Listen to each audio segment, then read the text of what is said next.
The High Evolutionary, this character has been seated in the Guardian story since 2014 when we met Rocket Raccoon. I'd love to hear, when were you introduced to the character and what did you learn about him out of the gate? I was introduced to the character circa sort of March of 2021.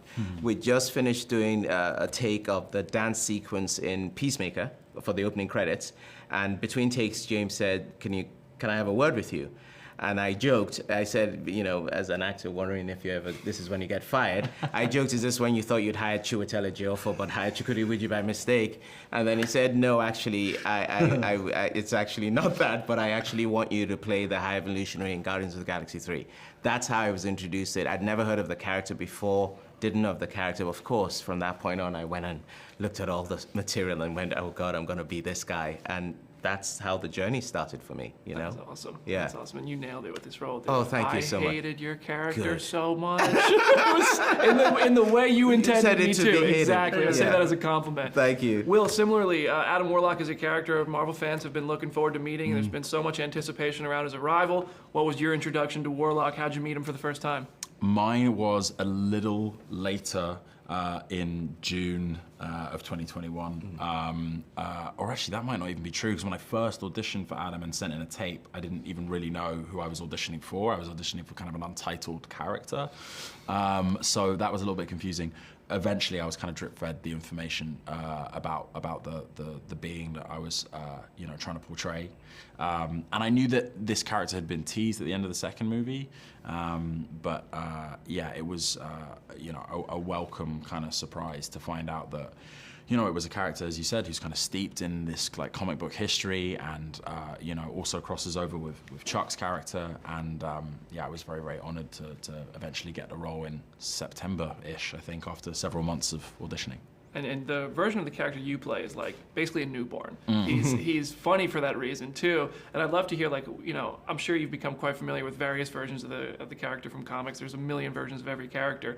Is there anything, whether it's like the Thanos team ups or anything that was really cool that you were like, man, I want to play this version one day? Like the kind of goals, the fantasy, if you were in control? Yeah, I mean, I'm very, very confident in the hands that I find myself in regarding like how the character is going to evolve, obviously. But this, I think, was, you know, a look at Adam, you know, having just emerged from the cocoon.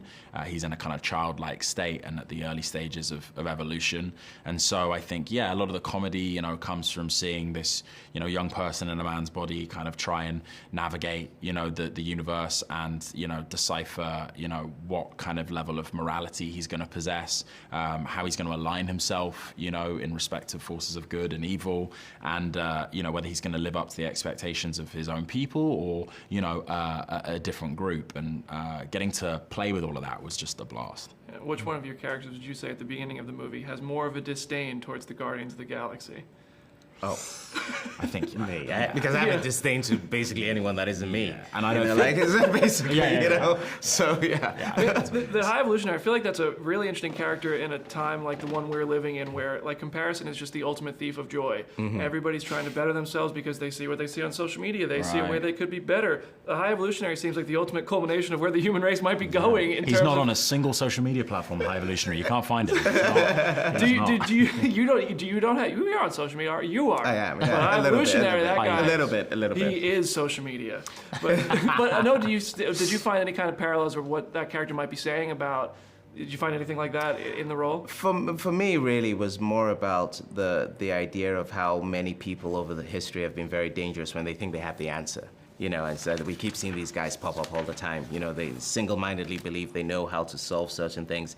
The danger of narcissism, you know, was all that. Again, we can name plenty. So, no, I had a general idea of, I recognized that ego-driven mentality that he is, but it wasn't about playing that. It was really about playing what James had put on the script. But it was wonderful to play a character that if you really think about it and take away the cosmic and whatever, a lot of the mistakes that have happened throughout history are usually driven by one person who thinks they have the answer, right? Yeah. And in thinking he has the answer, High Evolutionary is not a friend to animals. On set, is it different to have to play a villain around characters that are supposed to be animals? Because I imagine my dog in that scene, like I could never be mean. Me too. Versus, you know, what is it like to have to be this guy who's so ruthless towards these characters that are really lovable and just, they're animals? Well, what was helpful was that I was working with Sean Gunn a lot as opposed to any animal and stuff like that. So I was interacting with another actor. But I have to say, the first time I was doing an ADR or I'd seen something and I saw a scene with the Rocket in there and Rocket's eyes, or the first preview, I literally saw my dog's eyes. I have a schnoodle called Cicero, and I saw his face and I was like, I am going to hell. Like Schnauzer poodle. Yeah. Stop it. I was like, I'm going to hell. Do you know what I mean? When I saw that. So it really helped that when I was dealing with the animals, I wasn't actually dealing with any animals, but, you know, it's because it would have been much harder that way, you know? Yeah, it really evokes that emotion on screen. My agent couldn't talk to me properly for like 2 days after seeing a screening. She went home and hugged her dog. I was like, I don't know how I can talk to you for a while, you know?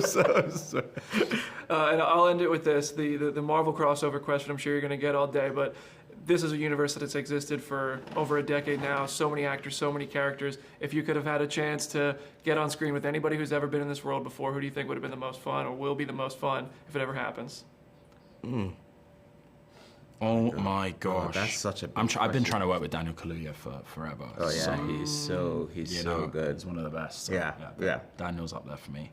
Go to Wakanda to get him a prison break. That would be... His character's locked up. Dude,